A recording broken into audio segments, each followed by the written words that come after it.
Hi. So today my brain has been a bit busy, just on the go thinking all day long, which is a bit of a blessing and a curse. Um, cause I tend to think about really deep things like, for example, suicide. Like, I mean, not me myself, but just the problem in general, or not the problem, but the situation in general. Um, it has been really just going through my mind a whole lot today about the seriousness of it. I did some of my own research, and it's about 800,000 people who commit suicide yearly. And according to that, then there's with every one death, there's about 20 other attempts. So I find this quite concerning. I did not know the numbers were so high. Um, and even if it's not quite that amount, it is still a high number regardless. So this felt really concerning to me. And then I began to think about the new virus that's out, the coronavirus, and and the precautions that are being put into place for that, and the things that they're working on to try to um, find cures and to keep it contained and stuff. And I think those are all really great things. I'm glad that they're working hard to find solutions and to find how to deal with this whole thing better so it doesn't become a nationwide pandemic. But I think we already have a pandemic on our hands here.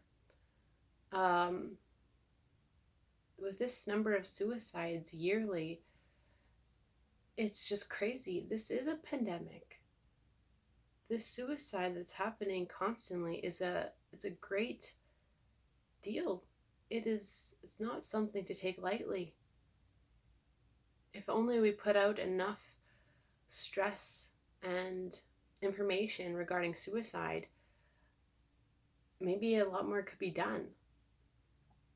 I think something that we're forgetting is that with something like the coronavirus or other viruses that have been out there in the past years, like when we had the H1N1, and I don't know, there was some other one going on in Africa at one point. I'm not really good at that whole technical side of things and all the information, but we fight hard to battle those things.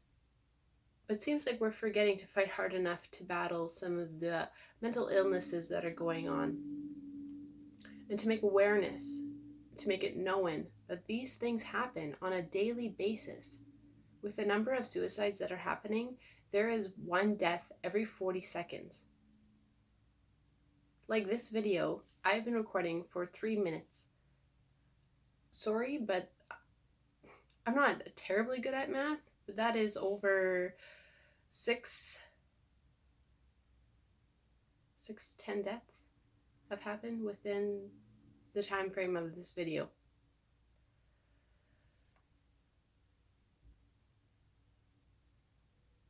That is mind-boggling and serious.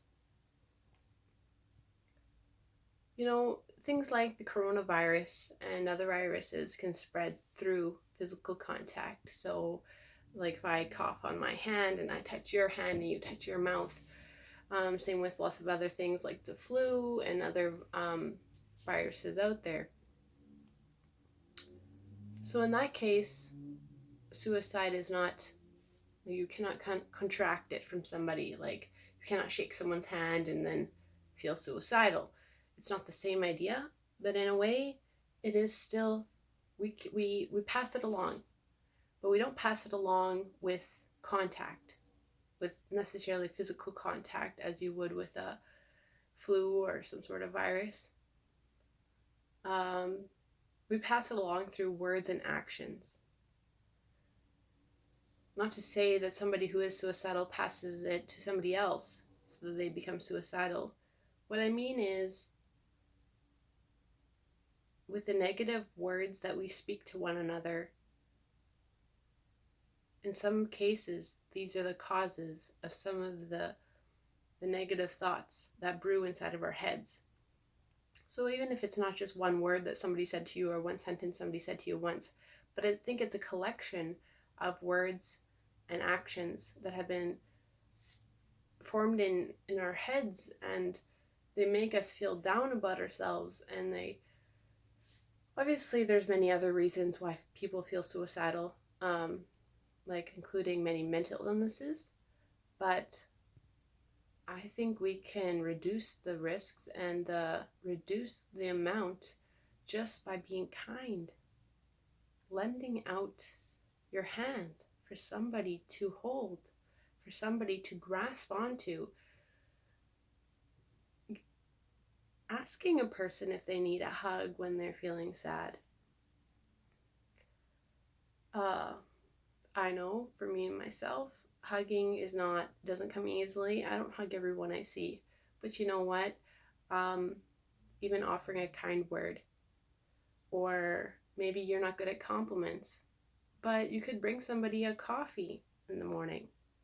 There's so many ways of showing love and care for people that we overlook and we don't think about that are really important. I challenge you to take those steps. Watch what you say. If anything, watching what we say is more important than washing our hands. You wouldn't, get your hands all filthy and go start touching somebody else's face. Well, I mean, unless if you really hated them, maybe. But, so what makes you think that you can just sneeze your disgusting words all over somebody's face? Watch what you say, please. Watch what you do. Take people's feelings into consideration for once.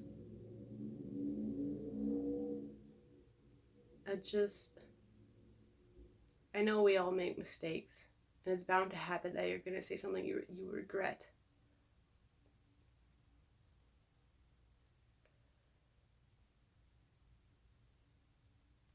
But please, just take the time then to at least ask that person for forgiveness. Humble yourself enough, even if you think you didn't start it. Things like that can go a long ways. If that person feels like you have hurt their feelings, regardless if you think you did so or not, I think it's still up to you to apologize for possibly indirectly even hurting them. Don't just be ignorant and say, well, I didn't mean to hurt your feelings. You can still say sorry for something that you didn't mean to do.